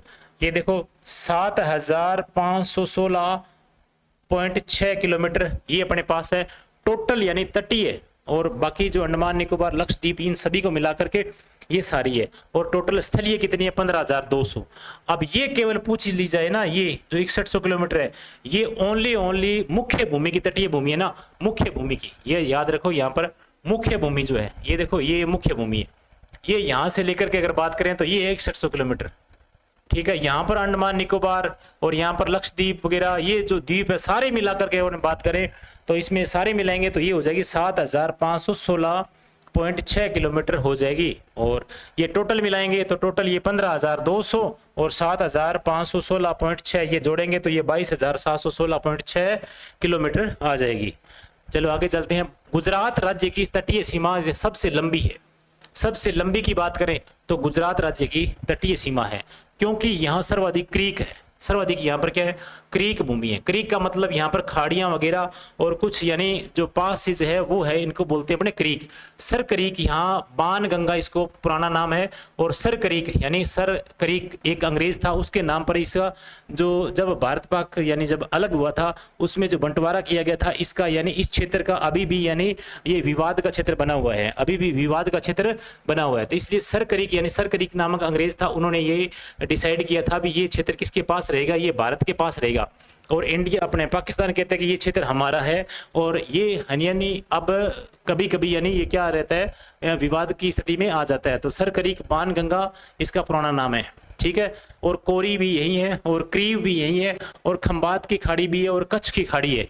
ठीक है। ये सारे के सारे गुजरात में है, और गुजरात का कटा फटा क्षेत्र या कटा फटा यानी तटीय क्षेत्र होने की वजह से उसकी सीमा काफी लंबी हो जाती है। तो सबसे लंबी सीमा बनाने वाला जो तटीय सीमा है वो सबसे लंबी सीमा बनाता है, कौन बनाता है, गुजरात राज्य बनाता है। कौन बनाता है, गुजरात राज्य बनाता है। इस तट पर अनेक द्वीप है, अनेक द्वीप है। इस तट पर प्रमुख बंदरगाह भी है। कौन कौन से बंदरगाह है, पोरबंदर बंदरगाह है देखो, और ओखो पोर्ट बंदरगाह है इसमें यहाँ पर भी, और कांडला बंदरगाह है। कौन सा बंदरगाह है, कांडला बंदरगाह। भावनगर बंदरगाह भी है। इनमें सबसे महत्वपूर्ण बंदरगाह है वो है कांडला। कांडला का विकास पंजाब और हरियाणा राजस्थान यानी जो कांडला का विकास किया गया था वो कौन से राज्यों के लिए किया गया था? क्योंकि अपने राजस्थान के पास में कोई समुद्री सीमा नहीं लगती है, हरियाणा के पास में भी कोई समुद्री सीमा नहीं लगती है और राजस्थान के पास में भी कोई समुद्री सीमा नहीं लगती है। तो अपने पास यानी शुष्क बंदरगाह है, अपने पास क्या है? शुष्क बंदरगाह। शुष्क बंदरगाह का मतलब होता है यहाँ से सामान अगर विदेशों में भेजना है तो पहले अपने शुष्क बंदरगाह पर इकट्ठा किया जाएगा सामान, और यहाँ से निर्यात करेंगे दूसरे देशों में तो पहले अपने को कहाँ से भेजना पड़ेगा? कांडला बंदरगाह पर भेजना पड़ेगा। कांडला बंदरगाह गुजरात में है और वहां से अपने दूसरे देशों में भेजा जा सकता है। इसलिए कांडला का विकास यानी पंजाब और हरियाणा, राजस्थान, इन राज्यों के लिए जो व्यापारिक सुविधाएं उपलब्ध कराने के लिए किया गया है। इतनी बात आपको समझ में आ गई होगी। तो गुजरात में क्रीक है सर्वाधिक, और क्रीक के बारे में बात करेंगे, थोड़ा मानचित्र में बात करेंगे। सर क्रीक यानी बाणगंगा इसका पुराना नाम है, और कोरी क्रीक, कोरी है, क्रीव है, खंबात की खाड़ी है, इसके बारे में भी बात करें आगे, मानचित्र में दिखाऊंगा। कच्छ की खाड़ी इसमें, ये भी अपने मानचित्र में देखेंगे। ये देखो, ये है इंडिया, और इंडिया के पड़ोसी देश यानी चीन है अपने पास। ये देखो चीन, और नेपाल भी है, ये नेपाल, ये भूटान है, ये देखो भूटान, ये नेपाल है, ये भूटान है। ये अपने पास है सिक्किम राज्य। ये कौन सा राज्य है? सिक्किम राज्य है। और ये अपना प्यारा सा इंडिया है, और इंडिया के पास में इतनी जमीन यहाँ पर भी है, और यहाँ सेवन सिस्टर नाम से जाने जाने वाले जो 7 राज्य वो इसी यानी पूर्वोत्तर भारत में आते हैं। और यहाँ पर ये म्यांमार है। कौन सा है ये देश? है ये म्यांमार देश है यहाँ पर। ओ क्या हो गया? तो ये म्यांमार देश है, ये देखो ग्रीन वाला दिखाई दे रहा है, ये म्यांमार देश है। ये बांग्लादेश है, ये गुलाबी कलर में आपको दिखाई दे रहा है, ये क्या है? इसमें बांग्लादेश है। और ये बंगाल की खाड़ी है, ये बंगाल की खाड़ी।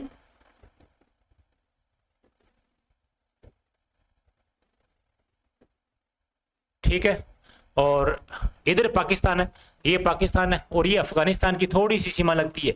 बताएंगे, सीमा की बात करेंगे अपने, और यानी ये अपने सीमा लगती है किससे? अफगानिस्तान से थोड़ी सी 106 किलोमीटर लगती है। और इधर ये चाइना से लगती है सीमा इसकी, अपने इंडिया की सीमा लगती है चाइना से, यहाँ तक लगती है। उसके बाद में चाइना की सीमा लगती है अपने पास सिक्किम के पास। ठीक है, आगे अपने बात करते हैं अरुणाचल प्रदेश की। ये अरुणाचल प्रदेश की सीमा लगती है चाइना से, तो चाइना से इतनी सीमा लगती है। कितनी सीमा लगती है? ये ऊपर लद्दाख और हिमाचल प्रदेश, और उसके बाद में ये उत्तराखंड की। ठीक है, ये 3 आ गए, उसके बाद में सिक्किम आ गया, उसके बाद में अरुणाचल प्रदेश आ गई। इतनी सीमा, जो इतने स्टेट है अपने भारत के, वो चाइना के साथ में सीमा लगाते हैं। अब बात करते हैं अपने गुजरात की। गुजरात का ये क्षेत्र था, ये वाला गुजरात का, ये वाला, समझ में आ रही है? तो आपको पहले अपने खाड़ी के बारे में बात कर ली थी। तीनों ओर ये देखो, इधर भी पानी है, इधर भी स्थल है, इधर भी स्थल है, और इधर भी स्थल है। ये बताओ ये खाड़ी है कि नहीं है? तो ये कौन सी खाड़ी है? ये अपने पास है अपने कच्छ की खाड़ी। कौन सी है? कच्छ की खाड़ी। ये ऊपर वाला क्षेत्र ये कच्छ का रण है, ये ऊपर वाला क्षेत्र है वो कच्छ का रण है, और ये कच्छ की खाड़ी बोला जाएगा। और ये वाली जो है, ये वाली है खंबात की खाड़ी, खंबात की खाड़ी, खंबात की खाड़ी। ऐसे में ये खंबात की खाड़ी, और ये खंबात की खाड़ी है, और ये कच्छ की खाड़ी है, कच्छ की खाड़ी। तो ये देखो, इधर देखो, इसको जूम करके बताया गया यहाँ पर।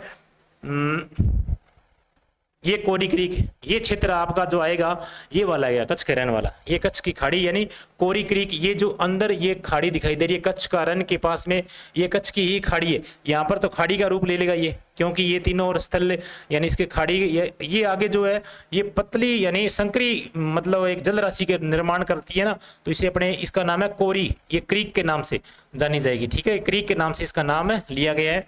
तो ये कोरी क्रीक ये है। इसमें कोरी क्रीक के ऊपर देखो रण का जो कच्छ है, यानी कच्छ का रण जो है, इसके ऊपर जो ये पाकिस्तान की सीमा लगती है, किससे लगती है? ये देखो ऊपर ये पाकिस्तान की सीमा लग रही है, और पाकिस्तान की सीमा के बीच में यहाँ पर भी जलीय क्षेत्र है, यहाँ पर दलदली क्षेत्र है, और दलदली क्षेत्र का ये जो टिक टिक करके ऐसे लगा रखा ना, ऐसे डैश डैश करके, ये देखो ये सारी ये लाइन आपको दिखाई दे रही है। ये लाइन है जो, ये लाइन ये कहते हैं पाकिस्तान, ये दलदली क्षेत्र है। ये दलदली क्षेत्र होने की वजह से यहाँ पर न तो पानी है और न ही यहाँ पर यानी जो पूर्णतः जमीन है यहाँ पर, इसलिए दलदली क्षेत्र होने की वजह से कुछ यानी जो समुद्री पानी है, खारा पानी है, परंतु यहाँ मछली पालन के लिए सबसे बेटर जगह है। मछली पालन के लिए सबसे बेटर जगह, तो यहाँ के मछुआरे इधर आते हैं कभी, और इधर वाले मछुआरे जो उधर जाते हैं। ऐसे में इन मछुआरों के बीच में आपस में क्या होता है?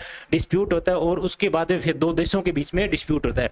तो ऐसे में ये इस क्षेत्र को लेकर के, इस क्षेत्र को लेकर के पाकिस्तान कहता है हमारा है, और इंडिया कहता है हमारा है। तो ये क्षेत्र यानी सर क्रीक, यानी ये सर क्रीक के नाम से जाना जाता है। ये इंडिया के अंडर में है, ये जो क्षेत्र है ये इंडिया के अंडर में है, और ये पाकिस्तान दावा करता है कि हमारा है। ऐसे में ये विवाद का विषय बना हुआ है। ठीक है, और इसके बाद ये जो 94 किलोमीटर लंबी ये सीमा है, कितनी सीमा है ये? 94 किलोमीटर लंबी ये सीमा है, और इस सीमा का विवाद है, ये अपने पास है सरकरीक। इतनी बात आपको समझ में आ गई होगी। और आगे ये है खंबात की खाड़ी। चलो, भारत का आकार जापान से 9 गुना बड़ा है, जापान से 9 गुना है, जापान से 9 गुना बड़ा है। इंग्लैंड से कितना गुना बड़ा है? यानी 14 गुना बड़ा है भारत का आकार। ये सब बातें यानी कोई गाइड में से नहीं है किसी भी प्रकार से, ये अपनी यानी जो स्कूलों में लगने वाली किताब है उनमें से हैं। और इतने इजी पर्सन जो है वो सारे के सारे अपने पेपर में बिल्कुल यानी पूछे जा सकते हैं, और अपने उनको नकार भी नहीं सकते भी कहाँ से है, बिल्कुल अपने पढ़ने वाली किताबों में से है। और भारत संपूर्ण विश्व का लगभग यानी कितना है? 1/46वां भाग है, 1/46वां भाग है, यानी भारत संपूर्ण विश्व का लगभग 1/46वां भाग है। और इसकी स्थलीय सीमा लगभग कितनी है? 15,200 किलोमीटर, ये अपने बात कर चुके। तथा तटीय सीमा इसकी कितनी है? 6,100 किलोमीटर। इतनी बात आपको पहले भी समझ में आ चुकी है। आगे चलते हैं। भारत का सीमांतर्गत यानी सीमांतर्गत जो क्षेत्र है आगे समुद्री की ओर यानी समुद्र की ओर बात करें 12 नॉटिकल मील है। ये देखो भारत, तो भारत का इधर एक सीधी रेखा खींची गई है ऐसे, मतलब भारत की जो सीमा है इसको मिलाने वाली सीधी रेखा है, एक सीधी रेखा खींची गई है। और इसी सीधी रेखा से यानी इतने किलोमीटर, कितने किलोमीटर है? 12 नॉटिकल मील, 12 नॉटिकल मील इस तरफ है अपने इंडिया का क्षेत्र है। किसका क्षेत्र है ये? इंडिया का क्षेत्र है। इंडिया यहाँ पर खनिज का उत्पादन कर सकता है, इंडिया यहाँ पर कुछ भी कर सकता है। और ये किसके अंडर में रहेगा? ये अपने पास रहेगा इंडिया के इस देश के अंडर में रहेगा। इधर भी 12 नॉटिकल मील तक ये अपना क्षेत्र रहेगा पूरा पूरा, ठीक है। और यहाँ पर 12 नॉटिकल मील का मतलब होता है कि अपने पास 21.9 किलोमीटर कितना होता है? यानी समुद्र की अगर अपने जो दूरी है ना वो अपने नॉटिकल मील में होती है। किस में होती है? समुद्री मील, इसे बोलते हैं नॉटिकल मील। और 12 नॉटिकल मील है। 12 नॉटिकल मील का मतलब होता है रियल में जो अपने कितने किलोमीटर लंबी है? ये 21.9 किलोमीटर तक फैला हुआ है। इसमें अपने क्या कर सकते हैं? खनिज का उत्पादन कर सकते हैं, इसमें अपने खुदाई कर सकते हैं, इसमें अपने कुछ भी वहां पर कोई चीज मिलेगी तो वो अपनी होगी इंडिया की। और उसके बाहर जो उसके बाहर हैं वो उसके क्षेत्र में अपने क्या कर सकते हैं? खोज आविष्कार वगैरह कुछ कर सकते हैं। और फिर 200 नॉटिकल मील के बाहर जो क्षेत्र है ना वहां पर सब देशों का यानी हिस्सा होता है, वहां पर सब देश वहां पर जा सकते हैं और कोई भी देश वहां पर आ सकता है। अपने स्पेशली अपने देश के लिए नहीं हो सकता, ठीक है। अपने देश के लिए जो अपना स्वामित्व होगा वो 12 नॉटिकल मील तक है। और 200 मील तक अपने बात करें तो वहां पर अपने आविष्कार वगैरह कुछ यानी जो आविष्कार वगैरह या कुछ परीक्षण करना है वो अपने कर सकते हैं। और परंतु दूसरे देश वाले वहां पर परीक्षण नहीं कर सकते। और वहां से को अगर कोई उत्पादन होता है, किसी प्रकार का कोई खनिज का उत्पादन होता है तो वो अपने पर अधिकार क्षेत्र से बाहर होगा, अधिकार क्षेत्र से अंडर में यही होगा अपने पास 12 नॉटिकल मील के अंतर्गत, ठीक है। और उसके बाद में अगर कोई है, उसके बाद में कोई क्षेत्र है, पानी का क्षेत्र है, तो वो सब देशों के लिए खुला रहेगा। पूरे भारत का लगभग यानी अधिकांश क्षेत्र मानसूनी जलवायु का, पूरे भारत का अगर लगभग बात करें तो मानसूनी जलवायु के जलवायु वाले क्षेत्र के अंतर्गत आता है। पूरे भारत का लगभग कौन सी जलवायु के अंतर्गत आता है? मानसूनी जलवायु। ये इतना याद रखना, ये ऐसे प्रश्न बनेंगे मानसूनी जलवायु के, ठीक है। और अक्षांश रेखाओं के मानों से ज्ञात होता है कि भारत का उत्तरी हिस्सा उपोष्ण कटिबंध यानी भारत का जो ये देखो भारत, ये अपने भारत अपने पास यानी ये इंडिया, अगर मान लो अपने इंडिया की बात करें, ये लो सिक्किम और ये लो अपने पास है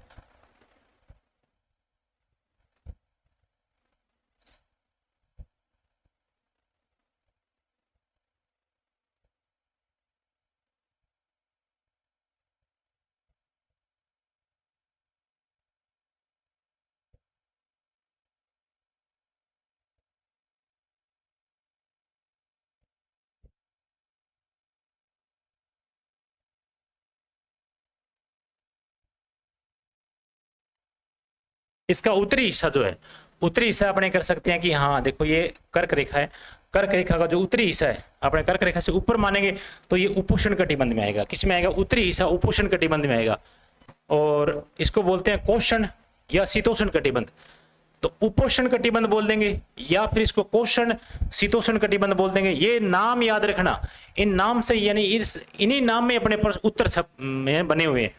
तो यानी उपोष्ण कटिबंध अथवा कोष्ण शीतोष्ण कटिबंध। और दक्षिणी जो हिस्सा है वो अपने पास उष्ण कटिबंध है, क्योंकि ये क्षेत्र जो है किसके अंतर्गत आता है? ये 0 डिग्री लाइन है और इसके आसपास का रीजन यानी जो कर्क रेखा और इधर ये मकर रेखा है, तो मकर रेखा तक ये जो क्षेत्र है, ये पूरा पूरा क्षेत्र यहाँ से लेकर के अपने पास है उष्ण कटिबंधीय क्षेत्र है। कौन सा क्षेत्र है ये? उष्ण कटिबंधीय। तो ये बताओ ये रीजन जो भारत का दक्षिणी हिस्सा किस में आता है? दक्षिणी हिस्सा जो आता है वो उष्ण कटिबंध के अंतर्गत है आएगा। ऊपर वाला आएगा वो शीतोष्ण कटिबंध में आएगा। शीतोष्ण यानी न तो शीत है और न ही वो उष्ण है, इन दोनों के बीच का क्षेत्र है, तो अपने क्या बोलेंगे इसमें? शीतोष्ण कटिबंध। शीतोष्ण कटिबंध को अपने दूसरे नाम से बोलेंगे तो उपोष्ण कटिबंध बोल देंगे। किस नाम से बोल देंगे? उपोष्ण कटिबंध से नाम से बोल देंगे, या फिर कोष्ण शीतोष्ण बोल देंगे ऐसे। तो इसका नाम ये अलग अलग, इन सभी को नाम को याद रखना है आपको। आगे बात करते हैं भारत के उत्तर पश्चिम यानी उत्तर तथा उत्तरी पूर्वी सीमा पर, भारत के उत्तरी पश्चिमी, उत्तर तथा उत्तरी पूर्वी सीमा पर नवीनतम वलित पर्वतमाला है। बिल्कुल ठीक है। उत्तर में और उत्तर से लेकर के पश्चिम में अगर बात करें, इधर जाएगी तो ये पश्चिम की ओर तरफ जाएगी, तो ये पश्चिम यानी उत्तर पश्चिम से लेकर के, देखो यहाँ अपने मानचित्र में देखते हैं इसको, ये देखो भारत, ये है उत्तर और ये है पश्चिम। ये उत्तर पश्चिम यहाँ से स्टार्ट होकर के और ऐसे लेकर के उत्तर में, और उत्तर से यानी ये पूर्व में। तो बताओ ये पर्वतमाला है कि नहीं है? बिल्कुल है। ये देखो एक बार और देख लो इसको, यहाँ से यानी ये उत्तरी पश्चिमी, यहाँ से लेकर के पर्वतमाला है कि नहीं है? ये पूरी उत्तर से होते हुए ये जाती है अपने उत्तरी पूर्वी तक। तो ये हिमालय रीजन है ये सारा का सारा। यहाँ पर कौन सा है? हिमालय क्षेत्र है। तो उत्तर पश्चिम से स्टार्ट होकर के उत्तर में और उत्तरी पूर्वी सीमा पर नवीनतम वलित पर्वतमाला है, और इसके दक्षिण का भूभाग उत्तर में चौड़ा है। इसके दक्षिण का भूभाग क्या है? इसके उत्तर में क्या है? चौड़ा है। बिल्कुल उत्तर में इसका चौड़ाई वाला भाग होगा। और 22 डिग्री उत्तरी अक्षांश से हिंद महासागर की ओर संकरा होता जाता है, यानी उत्तर में ये चौड़ा भाग है इसका।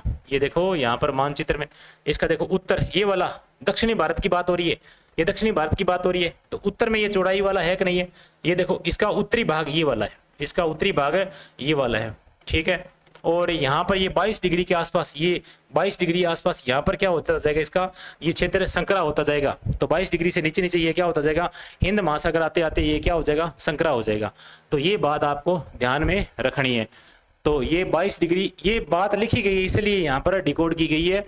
और 22 डिग्री ऐसे प्रश्न जो बनते हैं, उत्तर में चौड़ा है और 22 डिग्री उत्तरी अक्षांश से हिंद महासागर की ओर संकरा होता जाएगा। और इसके पश्चिम में अगर बात करें, किसके पश्चिम में यानी दक्षिणी भूभाग के पश्चिम में बात करें तो कौन सा है? अरब सागर है। बिल्कुल ठीक बात है। और पूर्व में बात करें तो इसमें बंगाल की खाड़ी है, ये भी ठीक बात है। और कन्याकुमारी से भूमध्य रेखा केवल 76 किलोमीटर दक्षिण में स्थित है। कन्याकुमारी, देखो कन्याकुमारी जो भारत का दक्षिणतम यानी भारत की स्थलीय भूमि है, वो दक्षिणी भूमि, भारत की स्थलीय भूमि, ये कन्याकुमारी क्षेत्र है। ये कौन सा क्षेत्र है? ये कन्याकुमारी है। इस कन्याकुमारी से यानी इंडिया जो है वो कन्याकुमारी से लेकर के कन्याकुमारी से ये मान लो कि कन्याकुमारी है, और यहां पर अपने मान लेते हैं इसको 0 डिग्री।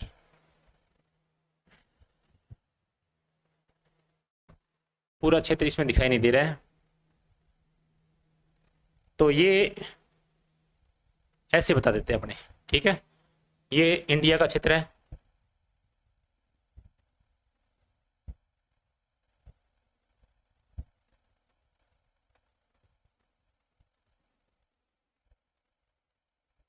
और ये अपने पास है कन्याकुमारी, ये क्षेत्र अपने पास कन्याकुमारी है। और ये अपने पास मुख्य भूमि का 8 डिग्री है, 8 डिग्री 4 मिनट। और ये अपने पास है 0 डिग्री। कौन सी डिग्री है? 0 डिग्री। तो बताइए 0 डिग्री से ये भूमध्य रेखा है कि नहीं है? ये भूमध्य रेखा है। और ये अपने पास है यानी स्टार्टिंग यानी पॉइंट है अपने पास इंडिया का कन्याकुमारी। और इनके बीच की दूरी है, इनके बीच की ये दूरी है, ये कितनी है? 876 किलोमीटर। ये कितनी है? 876 किलोमीटर। ये याद रखोगे, 876 किलोमीटर दक्षिण में है भूमध्य रेखा। तो भूमध्य रेखा यानी जो 0 डिग्री वाली भूमध्य रेखा, इसे अपने बोलते हैं विषुवत रेखा। किस नाम से बोलते हैं अपने इसको? विषुवत रेखा के नाम से भी जाना जाता है। इसको विषुवत रेखा के नाम से भी जाना जाता है। और भारत का दक्षिणतम बिंदु यानी कन्याकुमारी बोल देंगे इसको। तो कन्याकुमारी से लेकर के जो भूमध्य रेखा है, इसमें 876 किलोमीटर बीच की दूरी है। अब अपने बात करते हैं, थोड़ा सा क्लास बहुत लंबी हो रही है अब इसको क्या करेंगे अपने इस क्लास को यहीं छोड़ते हैं, बाकी का जो मैटर बचा हुआ है वो अगली क्लास में लेके आएंगे। और आज की क्लास मैं उम्मीद करता हूँ कि आपको बहुत अच्छे तरीके से समझ में आई है। ये सारी बात यानी मानचित्र के द्वारा आपको समझाई गई है, और एक एक प्रश्न आपको, जैसे मैं ये पेन चला रहा हूँ उसमें चलाने में पेन में सारे के सारे प्रश्न आपके, और एक एक प्रश्न नोट डाउन करके रखो आप, अपने मानचित्र बना करके उसमें आप यानी इसमें मानचित्र बनाकर साथ साथ में लिखते जाओ, और लिखेगो तो यानी अच्छे तरीके से याद हो जाएंगे आपके, और कभी भूलेंगे नहीं। और जैसे मान लो कि आपका सीईटी पास हो गया, 40% लेने के बाद में फिर पास हो गया, फिर मेन पेपर में बैठे हुए तो भी यही सिलेबस है, सेम ही यही चीज़ दोबारा पढ़नी पड़ेगी आपको। तो सेम ही चीज़ें हैं, उनको आप अच्छे तरीके से यानी अपने को जॉब लगाना ही है ऐसा डिसाइड करके आप पढ़ने बैठो, और सारा चीज़ आपने पढ़ेंगे तो सारा आप रिकॉर्ड रखो अपने पास, और लिख के याद करो, और अपने जो नोट्स है वो तैयार कर लो आप। ठीक है, तो आपको साथ साथ में नोट्स मैं तैयार करवा दूंगा, और किसी प्रकार की आपको कहीं और भागने की जरूरत नहीं है। आपको मैंने सोर्स बता दिया, अभी इतनी किताबों से ये मैं लेके आ रहा हूँ, और आप तक कहीं जाने की जरूरत नहीं है। इस जो कंटेंट है इस पर बिलीव करके आप अपने स्तर की यानी तैयारी अच्छे कर सकते हो, और आगे आने वाला पेपर आरएस का पेपर भी इसी में से आएगा, और फर्स्ट ग्रेड है, सेकंड ग्रेड है, और जो सीईटी है, जो सीईटी 12th लेवल है, ये सारे रीट वगैरह सब चीज़ें यहाँ से, इससे बाहर कुछ नहीं जाने वाला। ये सारा आपने पढ़ लिया तो इससे बाहर कोई भी पेपर आप दे, कोई भी इसे पेपर दे लो, पर सारा इसके अंतर्गत ही आएगा। तो आज अपने यानी काफ़ी बात कर ली, और काफ़ी लंबी क्लास भी हो गई है। तो जो बाकी बचा हुआ जो अपने कितना बच गया, लगभग अपने 15-16 स्लाइड पार कर ली, तो ये काफ़ी लंबी हो जाएगी, 2-3 क्लासों में ये पूरा होगा। तो ऐसे में थोड़ा थोड़ा अगर समझते चलेंगे तो अपने अच्छे से समझ में आ जाएगा। तो आज के लिए आज की क्लास यहीं ख़त्म करते हैं। बहुत बहुत धन्यवाद। जय हिंद, जय भारत।